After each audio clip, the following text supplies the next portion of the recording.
మాకు శ్రీశైలంలో రూమ్ ఇచ్చినారు అన్నాను కదా.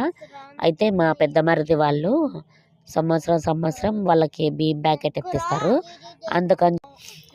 అందుకని వాళ్ళ తరపున ఎప్పుడు పోయినా కానీ ఒక రూమ్ కానీ లేకపోతే 2 రూములు కానీ ఇస్తారనమాట. అందుకే మాకు ఈసారి 2 రూములు, మేము చాలా మంది పోయినాము కాబట్టి మాకు 2 రూములు ఇచ్చినారు.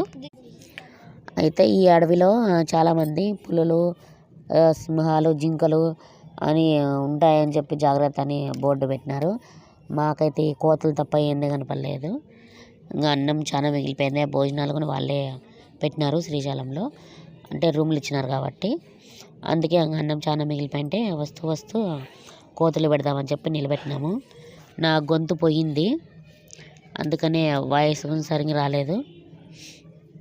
అందరికీ భోగి సంక్రాంతి శుభాకాంక్షలు.